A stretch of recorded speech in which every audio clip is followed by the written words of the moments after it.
ಆಮೇಲೆ ದೇವರ ಪರಿಶುದ್ಧ ನಾಮಕ್ಕೆ ಸ್ತೋತ್ರ ಉಂಟಾಗಲಿ. ಈ ಮುಂಜಾನೆ ವೇಳೆಯಲ್ಲಿ ವಾಕ್ಯವನ್ನು ಧ್ಯಾನಿಸೋಣ. ಕೀರ್ತನೆಗಳು 138 3ನೇ ವಾಕ್ಯ. ನಾನು ಮೊರೆ ಇಟ್ಟಾಗ ಸದುತ್ತರವನ್ನು ದಯಪಾಲಿಸಿದ್ದಿ, ನನ್ನ ಆತ್ಮಕ್ಕೆ ಬಲ ಕೊಟ್ಟು ನನ್ನನ್ನು ಧೈರ್ಯಪಡಿಸಿದ್ದಿ. ಆಮೇನ್. ಈ ಒಂದು ವಾಕ್ಯ ನೋಡುವಾಗ ಭಕ್ತನಿಗೆ ಒಂದು ನಂಬಿಕೆ ಅಲ್ವೇ. ವಾಕ್ಯನ ಹೆಡ್ಲೈನ್ ಬರೆಯಲ್ಪಟ್ಟಿದೆ, ನಾನು ಮೊರೆ ಇಟ್ಟಾಗ ಸದುತ್ತರನ್ನು ದಯಪಾಲಿಸಿದ್ದಿ. ನಾನು ಪ್ರಾರ್ಥನೆ ಮಾಡಿದಾಗ ದೇವರು ಸದುತ್ತರ ಕೊಟ್ಟೇ ಕೊಡ್ತಂತ ಒಂದು ನಂಬಿಕೆ. ದಯಪಾಲಿಸಿದ್ದಿ, ಆಣೆ ಕೊಟ್ಬಿಟ್ಟಿದ್ಯಾ. ನನ್ನ ಆತ್ಮಕ್ಕೆ ಬಲ ಕೊಟ್ಟು ನನ್ನನ್ನು ಧೈರ್ಯಪಡಿಸಿದ್ದಿ. ಈ ದಿನದಲ್ಲಿ ಏನಾಗಿದೆ ಪ್ರಿಯ ದೇವರ ಮಕ್ಕಳೇ, ಅನೇಕರು ದೇವರ ಬಳಿ ಇದ್ದಾರೆ, ದೇವರ ಒಂದು ಪ್ರಾರ್ಥನೆ ಎಲ್ಲವೂ ಇದೆ. ಆದರೆ ದೇವರ ಸನ್ನಿಧಿ ಒಂದು ಪ್ರಾರ್ಥನೆಯನ್ನು ನಿಗದಿತ ಸಮಯ ಕೊಡ್ತಾ ಇಲ್ಲ. ಯಾಕಂದರೆ ದೇವರ ಸನ್ನಿಧಿ ಹೋಗಿ ಪ್ರಾರ್ಥನೆ ಮಾಡುವಂಥದ್ದನ್ನು ಬಿಟ್ಬಿಟ್ಟಿದ್ದಾರೆ.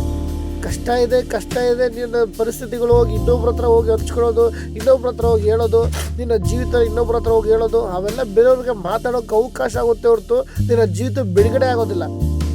ಮೊದಲು ನಿನ್ನ ಜೀವಿತದಲ್ಲಿ ಏನೇ ಒಂದು ಕೆಲಸದ ಕಾರ್ಯ ಇರ್ಬೋದು, ಕುಟುಂಬದ ವಿಷಯ ಇರ್ಬೋದು, ಅಥವಾ ನಿನ್ನ ಜೀವಿತನೇ ಇರ್ಬೋದು, ಆತ್ಮಿಕ ಜೀವಿತದ್ದು ಈ ಮುಂಜಾನೆ ಹೇಳೋದು ತೀರ್ಮಾನದೊಂದಿಗೆ ದೇವರೊಟ್ಟಿಗೆ ಮೊರೆ ಇಡಿರಿ.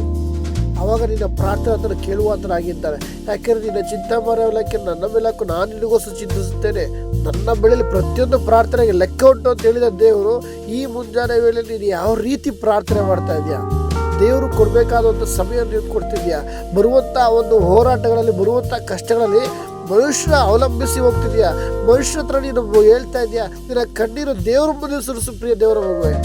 ಈ ಮುಂಜಾನೆ ವೇಳೆ ದೇವರ ಹತ್ರ ನೀನು ಮೊರೆ ಇಟ್ಟು ಪ್ರಾರ್ಥನೆ ಮಾಡುವುದಾದರೆ ಆತ ನಿನಗೆ ಬಲವನ್ನು ಕೊಟ್ಟು ನಿನ್ನ ಧೈರ್ಯಪಡಿಸಿ ಸದುತ್ತರ ಕೊಡುವಂತರ ಆಗಿರ್ತಾರೆ. ಆದ್ದರಿಂದ ದೇವರು ಕೊಡಬೇಕಾದ ಸಮಯವನ್ನು ಕೊಟ್ಟು ಪ್ರಾರ್ಥನೆಯಲ್ಲಿ ಎಚ್ಚೆತ್ತುಕೊಳ್ಬೇಕು. ಈ ದಿನದಲ್ಲಿ ಇದು ಒಂದು ಅಂತ್ಯ ದಿನವಾಗಿದೆ ಪ್ರಿಯ ದೇವರ ಮಕ್ಕಳೇ. ಈ ಒಂದು ಅಂತ್ಯ ದಿನದಲ್ಲಿ ಪ್ರಾರ್ಥನೆಯಲ್ಲಿ ಎಚ್ಚೆತ್ತುಕೊಂಡು ಪ್ರಾರ್ಥನೆಯಲ್ಲಿ ಬಲಗೊಳ್ಳಲಿ. ಆವಾಗ ನಿಮ್ಗೆ ಯಾವುದೇ ಪರಿಸ್ಥಿತಿ ಇರ್ಬೋದು, ಎಂಥ ಕಷ್ಟ ಆಗಿರ್ಬೋದು, ಮೊದಲು ದೇವರು ಒಂದು ಸಮಯ ಕೊಟ್ಟು, ದೇವರೇ ನನಗೆ ಇಂಥ ಒಂದು ಕೆಲಸ ಮಾಡ್ತಾ ಇದ್ದೀನಿ, ಈ ಥರ ಕಂಪ್ನಿಗೆ ಹೋಗ್ತಾನೆ, ಅಥವಾ ನಮ್ಮ ಕುಟುಂಬದ ಪರಿಸ್ಥಿತಿ ಇದೆ, ಅಥವಾ ನಮ್ಮ ಕುಟುಂಬದಲ್ಲಿ ದೇವರೇ ಮಕ್ಕಳು ಫೀಸ್ ಕಟ್ಟಬೇಕು, ಬಾಡಿಗೆ ಕಟ್ಟಬೇಕು, ನಿನಗೆ ಯಾವುದೇ ವಿಷಯ ನೀನು ಏನೇ ಅಗತ್ಯ ಇರ್ಬೋದು, ಮೊದಲು ದೇವರು ಕಸ್ಟಡಿಗೆ ಒಪ್ಪಿಸ್ಕೊಡು. ಆತನು ಕಾರ್ಯ ಸಾಧಿಸುವಂತರಾಗಿರ್ತಾರೆ. ಯಾಕಂದರೆ ತಡವಾದರೂ ತಾಮಸ ಆಗೋದು. ಆದ್ದರಿಂದ ನಿನ್ನ ಕಾರ್ಯಗಳು ಏನೇ ಇರುವುದು ಮೊದಲು ದೇವರ ಸನ್ನಿಧಿಗೆ ಒಪ್ಪಿಸಿಕೊಂಡು ಆತನಿಗೆ ಮೊರೆ ಇಟ್ಟು ಪ್ರಾರ್ಥನೆ ಮಾಡಿ ಮುಂದಕ್ಕೂ. ಆವಾಗ ಆತನು ನಿನ್ನ ಪ್ರಾರ್ಥನೆಗೆ ಸದುತ್ತರ ಕೊಡುವಂತರಾಗಿರ್ತಾನೆ. ಈ ಮುಂಜಾನೆ ವೇಳೆ ವಾಕ್ಯ ಮುಖಾಂತರ ನಿಮ್ಮೆಲ್ಲರನ್ನು ಆಶೀರ್ವದಿಸಲಿ. ಆಮೆನ್.